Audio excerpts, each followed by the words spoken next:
फरवरी 1959।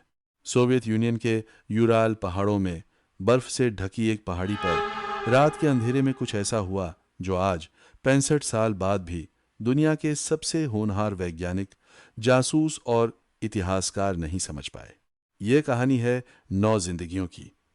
नौजवान, पढ़े लिखे, हिम्मत वाले लोगों की जो एक ट्रैक पर निकले थे और कभी वापस नहीं आए। लेकिन असली डर उनकी मौत में नहीं है। असली डर इसमें है कि वो मरे कैसे। उस ग्रुप का नाम था डायटलॉव ग्रुप। इसके लीडर थे इगोर डायटलॉव, 23 साल के, यूरल पॉलिटेक्निक इंस्टीट्यूट के स्टूडेंट। साथ थे उनके 8 और साथी, जिनमें एक लड़की भी थी, ल्यूदमिला डुबिनिना। ये सब एक्सपीरियंस ट्रेकर्स थे।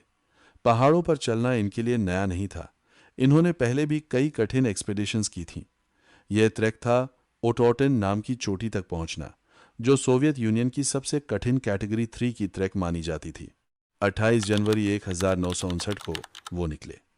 उनके पास इक्विपमेंट था, खाना था, अनुभव था और एक प्लान था जो कभी पूरा नहीं हुआ। 12 फरवरी को उन्हें वापस आ जाना था, लेकिन वो नहीं आए। पहले किसी ने ज्यादा ध्यान नहीं दिया। ट्रैक में देरी हो जाती है। लेकिन जब दिन बीतते गए और कोई खबर नहीं आई, तब सोवियत अथॉरिटीज ने सर्च पार्टी भेजी और जो उन्हें मिला उसने उन सबके रोंगटे खड़े कर दिए। पहाड़ की ढलान पर उन्हें मिला एक फटा हुआ टेंट। अंदर से नहीं, बाहर से नहीं। टेंट को किसी ने अंदर से काटा था, जैसे किसी ने चाकू लेकर बेतहाशा घबराहट में टेंट की दीवार चीरकर बाहर निकलने की कोशिश की हो। और वो निकले भी नंगे पांव, जनवरी की रात में, जहां तापमान था -30 डिग्री। सर्च पार्टी ने उनके फुटप्रिंट्स फॉलो किए पहाड़ से नीचे की तरफ। कदमों से साफ लग रहा था कि वो भागे नहीं थे, वो चल रहे थे, धीरे धीरे, जैसे किसी चीज से बचने की कोशिश कर रहे हों, लेकिन दौड़ने की हिम्मत नहीं थी। कुछ दूर जाकर फुटप्रिंट्स खत्म हो गए और फिर मिली लाशें। पहले 2 बॉडीज मिली एक पेड़ के नीचे, नंगे पांव, सिर्फ अंडरवेयर में, -30 डिग्री की रात में। उनकी उंगलियां जली हुई थीं, जैसे उन्होंने आग पकड़ने की कोशिश की हो। पेड़ की ऊपरी शाखाएं टूटी हुई थीं, तकरीबन 5 मीटर की ऊंचाई तक। मतलब उन्होंने पेड़ पर चढ़ने की कोशिश की थी। लेकिन क्यों? क्या देखने के लिए या किससे छुपने के लिए? एलेज, डब्लू, एलेज, इगोर डायटलॉव की बॉडी मिली थोड़ी दूर, जैसे वो टेंट की तरफ वापस जाने की कोशिश कर रहे थे।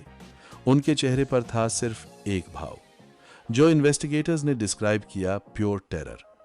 लेकिन असली रहस्य तब शुरू हुआ जब बाकी 4 बॉडीज मिली, महीनों बाद, एक खाई में बर्फ के नीचे दबी हुई। और तब मेडिकल एग्जामिनर की रिपोर्ट ने पूरी दुनिया को हिला दिया। ल्यूदमिला डुबिनिना, उस लड़की की जीभ गायब थी, आंखें गायब थीं, होंठ गायब थे।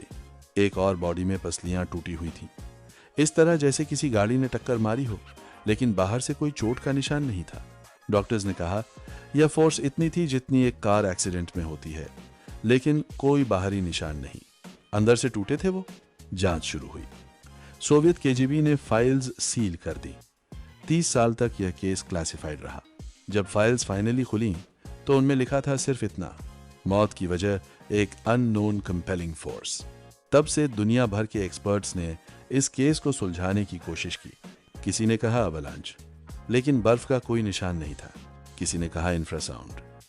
पहाड़ों में कभी कभी ऐसी साउंड वेव्स बनती हैं जो इंसान को पैनिक में डाल देती हैं, हेल्यूसिनेशंस देती हैं, लेकिन यह साबित नहीं हो सका। किसी ने कहा सोवियत मिलिट्री का सीक्रेट वेपन टेस्ट, लेकिन कोई सबूत नहीं। किसी ने कहा यति, किसी ने कहा यूएफओ, और उनके टेंट के पास मिले थे कुछ और निशान, रेडिएशन। हाँ, उनके कुछ कपड़ों पर रेडियो एक्टिव कंटेमिनेशन के निशान मिले।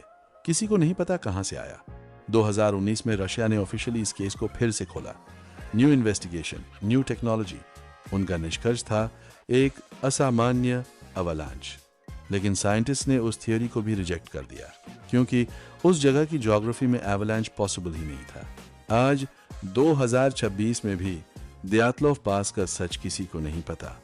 वो 9 लोग क्यों टेंट से निकले नहीं पता। उन्होंने टेंट क्यों काटा नहीं पता।